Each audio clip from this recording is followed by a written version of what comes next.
Hello, everyone, and welcome back to eBookie Studios. Let's imagine ourselves back in 1956.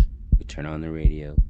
We're getting ready to listen to our favorite broadcast called Suspense. Hope you enjoy.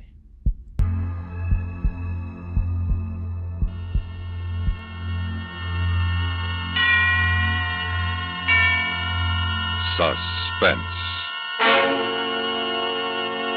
And the producer of radio's outstanding theater of thrills, the master of mystery and adventure, William N. Robeson. Mardi Gras, from the French, meaning Fat Tuesday, the day before Lent begins.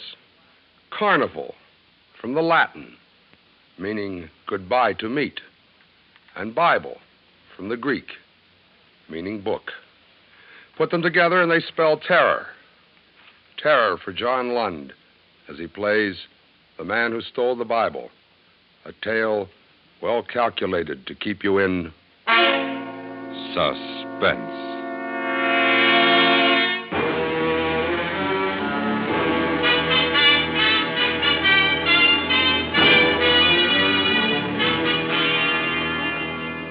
I didn't mean to steal the Bible. That wasn't my intention. Why, I've never taken as much as a towel or an ashtray out of a hotel room. And if I'd known the night of terror it would lead me into, I'd never have taken it at all.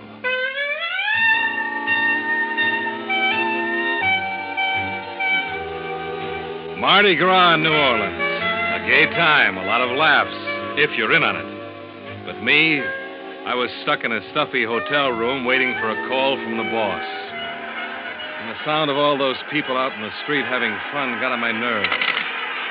Operator. Operator. Oh, come on, operator. This is the operator. This is Mr. Cummings, room 302. What happened to that bellhop I sent for? Would you speak a little louder, please? I can't hear you, sir. I said this is Mr. Cummings. One moment, please. Operator. Operator. Excuse it, please. What is it you wanted? A bellhop. I want him to bring me something to read. Anything. He said half an hour ago he was on his way up. Well, hasn't he answered your call yet, Mr. Cummings? He has not. I'm sorry, sir. The hotel is so crowded. The Mardi Gras, you know. It's almost impossible to... Just a moment, please. Operator. Oh, nuts.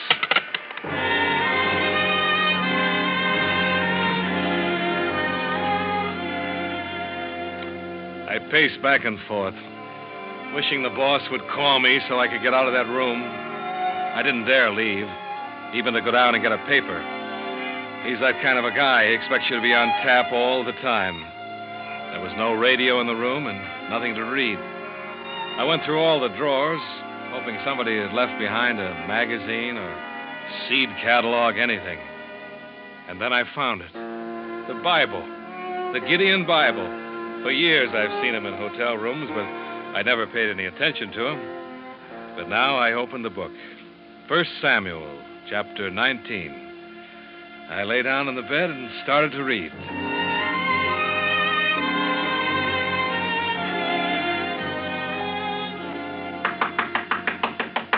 The knock surprised me. I'd forgotten about the bellhop. I got up to go to the door, and I realized that I had the Bible in my hand.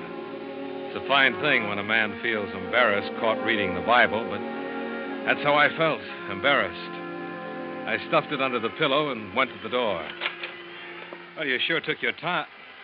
Oh, I thought it was the bellhop. I'm the house detective. Sorry to disturb you. That's all right. What's the matter? Well, it seems that the woman who had this room before you lost her pocketbook. She thinks she left it here. I'm sorry, there's no pocketbook here. Well, I'd better take a look. I'd have seen it if it was here. But come on in if you want. Thanks. See, there's no pocketbook here. Yeah, but she's sure she left it here. I'll have to go through everything. There's nothing in there but my stuff. Do you have to go What's through... the matter? Don't you want me to look for it? No, it isn't that, but I've been through all those drawers already. You'd be surprised at things people leave behind in hotels. Yeah, I guess I would be. Nobody else has been in here, have they? No, nobody. I can't even get a bellhop in here. You've been out of the room? No. And look, I'm not responsible for anything that was left here. No, of course you're not. Well, I'm sorry to have bothered you. That's all right. Say, tell that bellhop to get up here, will you?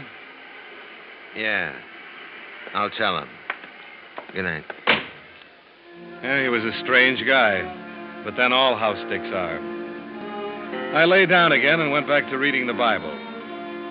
Once I got used to the old-fashioned language, I found it pretty interesting. The story of David, anyway. A guy being chased by everybody and not knowing who his enemies were, every minute expecting to get killed. I was down to the part where David's wife puts a dummy in his bed as a decoy to save his life when I was interrupted again. This time, I automatically stuck the Bible under the pillow and went to the door. Hello.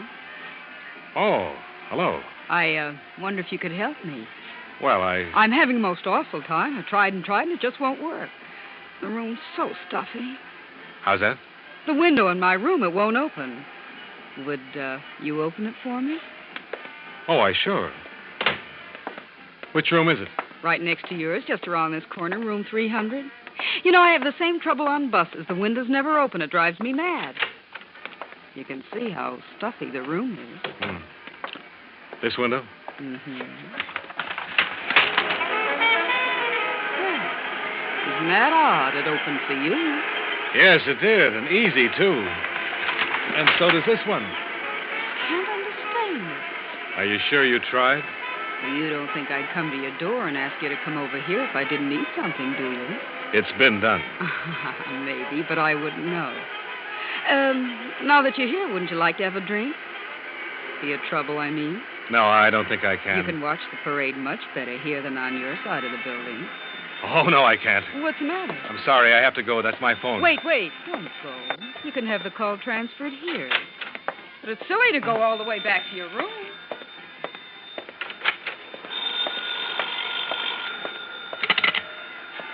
Hello, Cummings here. Oh, yes, sir. I've been waiting for your call. Now, listen, I covered the whole territory down here, and things look pretty healthy. You see, the main difficulty has been... I stared at my briefcase. I'd left it on the dresser. Now it was on the bed, and everything had been pulled out of it. The closet door was ajar, and the drawers in the bureau were open. My Gladstone apparently hadn't been touched, but everything else had. I heard the boss talking trends and business conditions, but my mind was on a girl who wanted a window open, a window that wasn't stuck, while somebody searched my room. Calmly, I finished my conversation and hung up. There was no reason now for me to stay in the room. I gathered up my stuff, and I took the Bible from under the pillow. Funny, I'd gotten interested in it. I wanted to go on reading it, so I stuck it in my top coat and walked out of the room. On my way to the elevator, I got a sudden impulse. I stopped in front of room 300 and knocked. Who are you looking for, mister? Oh, where's the lady? Nobody in there now. Lady just checked out. Well, that's impossible. I was just here. I don't know anything about that, but she checked out a couple of minutes ago. See? Gotta clean it up after right now. I'm gonna be glad when this Mardi Gras over. Everybody go crazy. Hotel go crazy. People check in, check out. Steal everything that ain't tied down. Steal? I said steal. Ashtrays, fast towels, soap. I wouldn't be surprised they'd take the beds next. The Bible in my pocket suddenly felt like a pound of uranium. I wondered if the cleaning woman could read the guilt on my face, but she put her wastebasket down in the hall and went back in to clean the room. For a second, I considered taking the Bible back to room 302. And maybe I would have, if it hadn't been for the discarded book jacket in the wastebasket. It was gaudy, red and yellow. I grabbed it up, put it around the Bible. The title read, "You Will Die Tonight."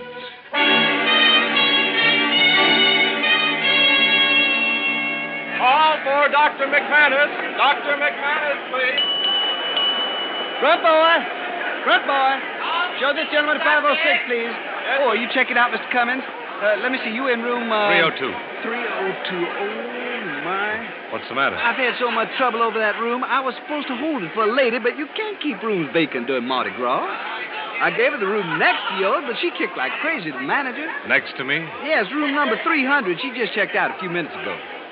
I don't know what this is all about, but there's something peculiar going on in room 302. Peculiar? I didn't mind the house detective coming in to look for the purse, but I didn't like having my stuff searched while I was out of the room. Searched? Yeah, I said searched. Now, you say the house detective did this? He said the woman who had the room before me left her purse. Oh, and that but he that's impossible. What do you mean?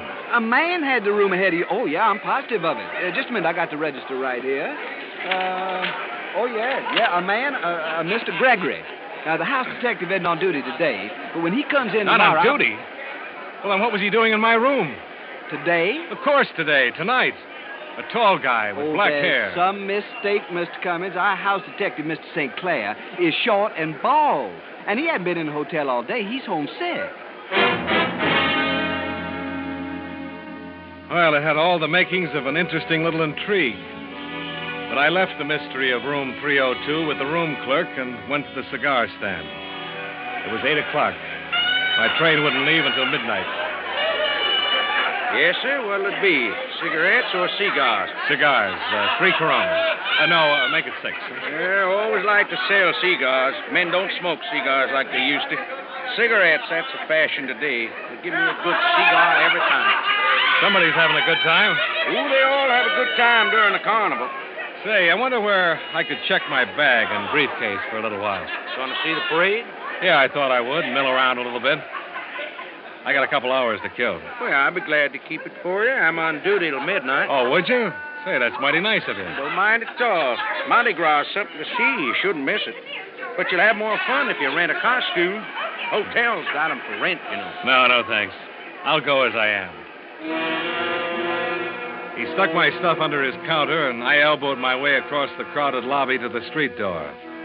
Through the glass, my eyes met the eyes of another man, the tall man with black hair, the man who had said he was the house detective. I swung the hotel door open. I had a few questions I wanted to ask that boy, but he was swallowed up in the crowd. And then a big hand clapped me on the shoulder, and a voice boomed in my ear. There you are, sinner. I whirled around and looked into the mask of a laughing, red-faced devil. Don't try to evade me, sinner. I've come to collect you with my nice, shiny pitchfork.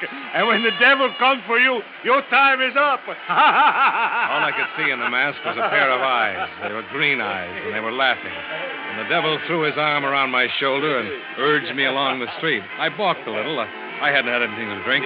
The whole thing seemed kind of silly, but before I knew what happened, a clown grabbed my other arm. Let's take the sinner to the fiery furnace. And the two of them, the devil and the clown, were propelling me down the street toward a parked car. Come along, sinner. Hey, now, wait a minute. The sinners are an oxen.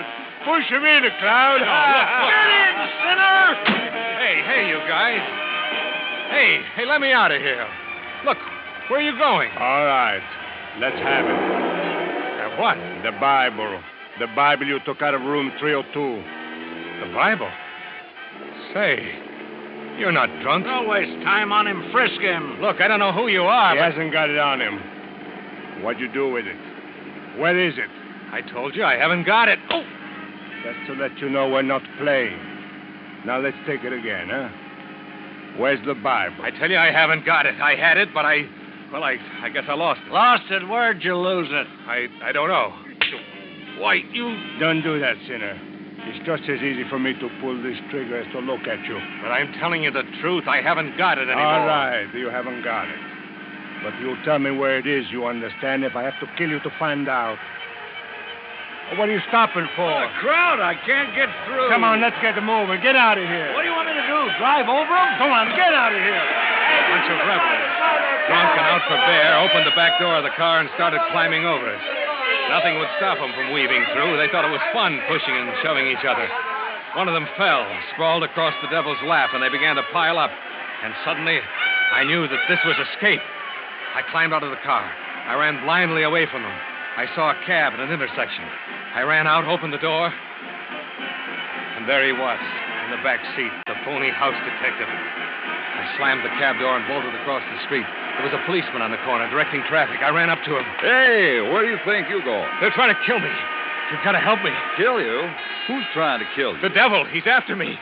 The devil? Yes, and the clown, too. And Mickey Mouse? I mean it. I'm serious. You're drunker than you look. I haven't had a drink, I tell you. They're trying to kill me. And why would they be doing that? Because they want the Bible.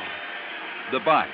Yes, you see, I stole the Bible and Here they come now. Who? The devil and the clown across the street. Look, you've got to get me out of it. You've got to stop them. They'll kill me. Sure. Now, take it easy, young fella. There you are, Sinner. Come on. What are you trying to do? Guess in trouble? Trouble? Sure, he's going to miss the party. It's all a trick. Don't listen to him. This young fella claims you're trying to kill him. Me? Oh, not me.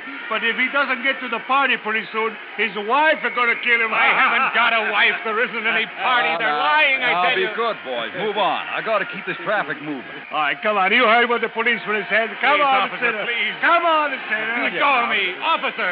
Beat it now. Go on with it. I demand to be arrested. Go on, I demand said to... now. Go on. Oh, officer, you're a fool. I'm a what? If it weren't for Mardi Gras, I'd run you in.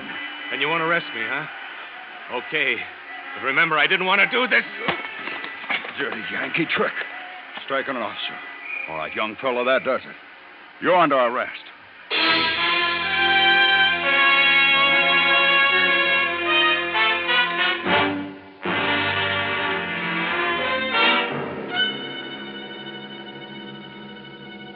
In just a moment, we will return to tonight's story of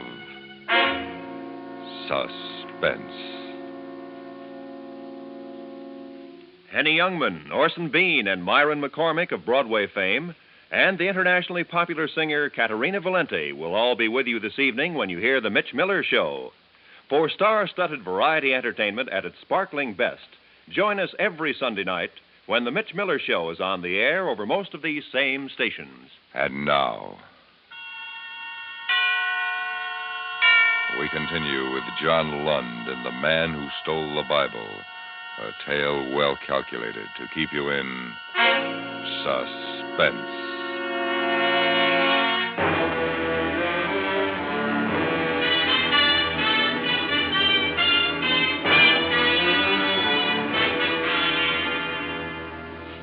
I sat in the drunk tank in the New Orleans jail and tried to figure it out. Who were the devil and the clown and the phony house detective? Why was the Bible so important that they would even kill me to get it? My bags were back at the cigar counter in the hotel. My train was scheduled to leave at midnight. But how was I going to get out of New Orleans? Already it was 10 o'clock, and as long as I stayed in jail, I'd be safe. But that didn't last long. I hadn't been there a half hour when a cop came for me and took me to the desk sergeant. Here's your personal belongings, Cummings. You're released. You can go. But try to behave yourself. We're pretty busy tonight. Released? You know, you're a lucky guy. Culpepper decided not to press charges against you. You know what you could get for striking an officer. But aren't you going to hold me?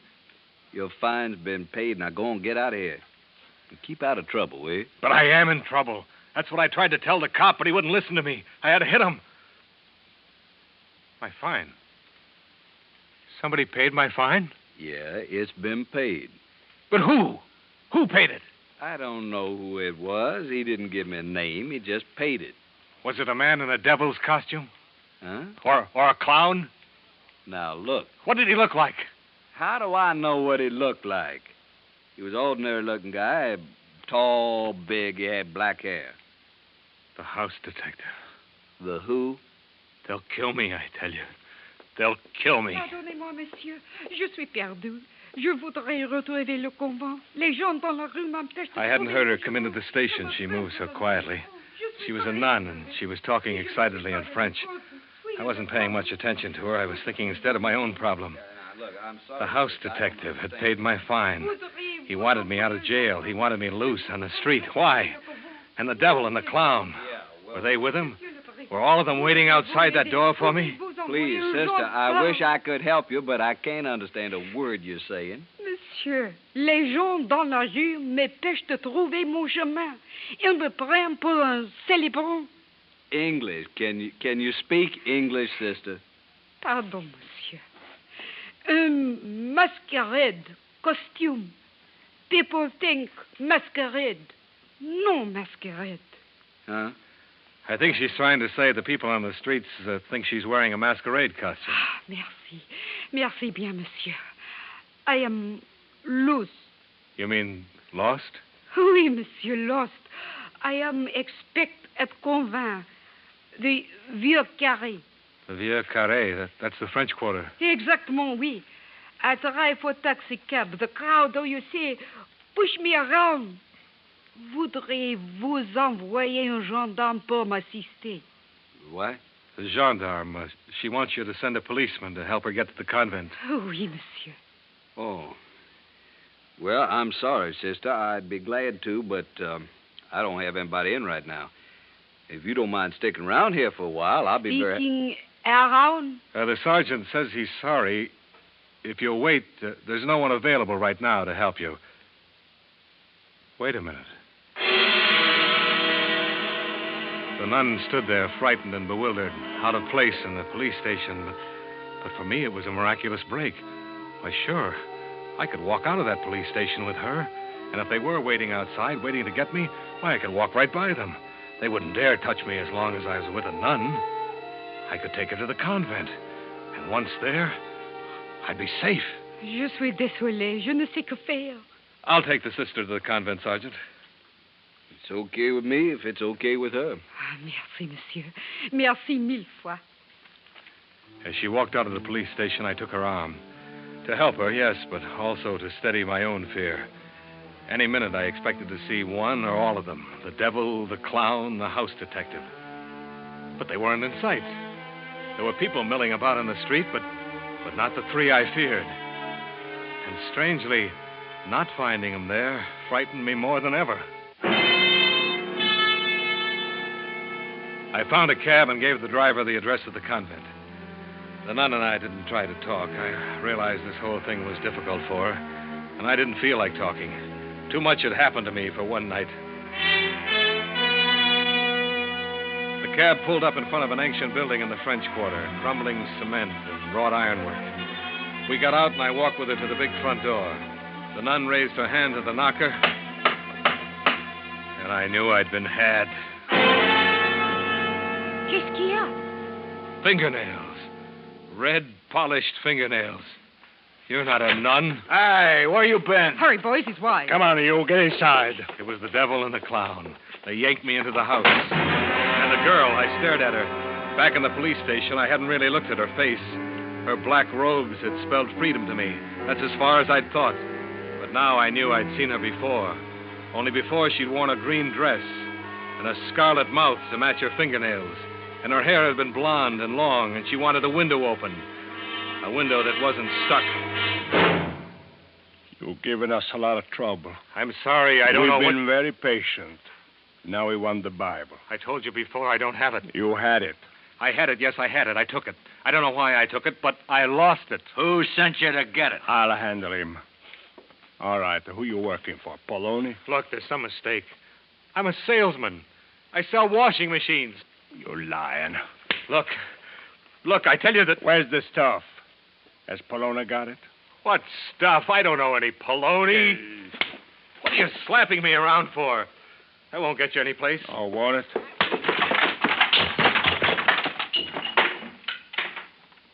Let me talk to him. Look, if you're covering up for Poloni... Who's Poloni? I don't know any Poloni. Poloni wouldn't take a beating for you. But I tell you, I don't know... Whatever he's paying you, we'll pay you more. We'll pay him nothing. He'll hand over that Bible or tell us where the junk is stashed, or so help me, I'll kill him. Dope. So that's what it is. Dope. Yeah, Mr. Innocent. That's what it is. Dope. Heroin, cocaine, 100 grand worth. Oh, stop it. You kill him, we'll never find it. Listen to me. What's your name?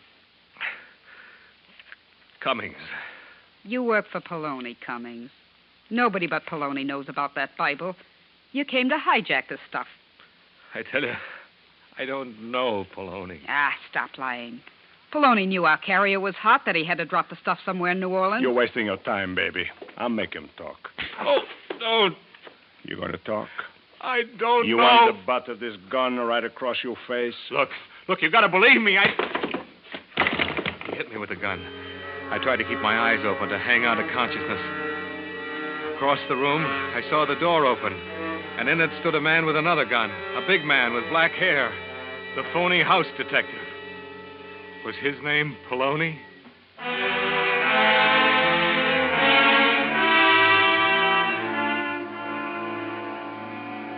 I didn't know how long I was out.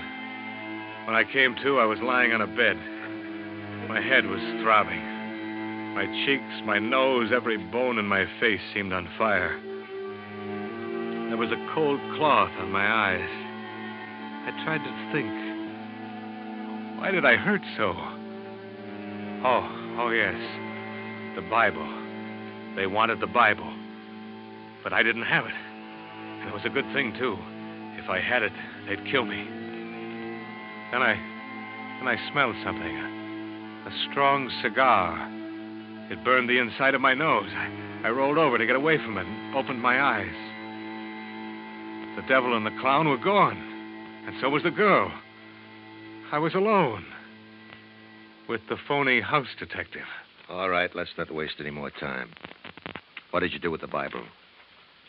Where are the others? They've been taken care of. You took the Bible that belongs in this room. Now, what did you do with it? This room? Oh, yeah. Room 302. You had no right to touch that Bible. Now think, what did you do with it? Where is it?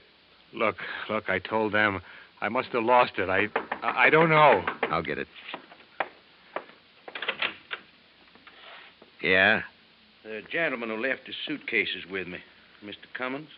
Suitcases. Come in. Who are you? I run the cigar stand in the lobby. I saw you bring Mr. Cummins in, if you don't mind my saying so, quite tight. Yeah. I'm going off duty in a little while. I thought he'd need his things. See, he checked them with me. Thanks. Oh, almost forgot. Here's his book, too. Oh, no, don't leave the book. But you forgot it on the counter. I don't want the book. You can have it. I'll take the book. No, don't give it to him. Thanks for your trouble. Don't mention it. Hope he feels better tomorrow. Well, at last, the Bible. You will die tonight. Look, Poloni, I didn't know. I swear, I just took it. Poloni? I'm not Poloni. You know, that's a pretty clever stunt, covering the Bible with a whodunit jacket. Let's see, third book, second chapter, Genesis, Exodus, Leviticus, chapter 1, 2. Yeah. Here's the address of the warehouse where the stuff is. I don't understand. If you're not Poloni, who are you? John Stang, United States Treasury Department, Narcotics Division. A T-man, but I thought you... You made my job very difficult tonight, Mr. Cummings. We traced the narcotics carrier all the way from Hong Kong to New Orleans to room 302. But when we arrested him, he was clean. He didn't have the evidence. Room 302 was the link. The girl Frenchie was to take this room, and I would have followed her to where the evidence was stashed. It was as simple as that. But you stepped in and threw us all off. Well, why didn't you tell me you were a government man when you came in tonight to look for the pocketbook? How did I know that you weren't a new member of the mob? Now, take my advice, Mr. Cummings. Quit stealing things out of hotels. Look, I never stole a thing in my life before. This is the first time. There's one thing I can't figure out. Why did you steal a Bible? Well, you're not going to believe this, but honest, I just wanted to finish the story.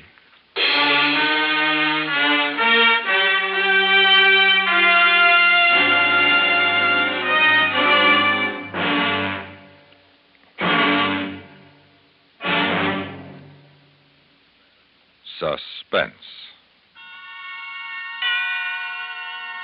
in which John Lund starred as the man who stole the Bible, by John Bagney and Gwen Bagney Gielgud. Listen again next week when radio's outstanding theater of thrills brings you The Rim of Terror, starring Miss Barbara Whiting. A tale well calculated to keep you in suspense. Suspense, produced and directed in Hollywood by William N. Robeson. Included in the cast of The Man Who Stole the Bible were June Foray, Joe DeSantis, Jay Novello, Joe Kearns, Larry Thor, Harry Bartell, and Jack Moyles. The original musical score was composed and conducted by Leith Stevens. Sound patterns by Tom Hanley and Bill James. Even a cynic will have to admit that however bumbling a man may be, he has struggled valiantly to better his world. Our faults notwithstanding, our civilization is a vast improvement over primitive social arrangements. And perhaps most impressive of all of man's labors has been his consistent effort to protect the principles of justice as he has come to understand them over the years. How justice is served may vary from place to place and time to time, but always it is a thrilling demonstration of man's love of fair play. For examples of modern day efforts on behalf of justice, be sure to hear Indictment over most of these same stations today. It's yours for the listening right after the news, which follows immediately on most of these same stations.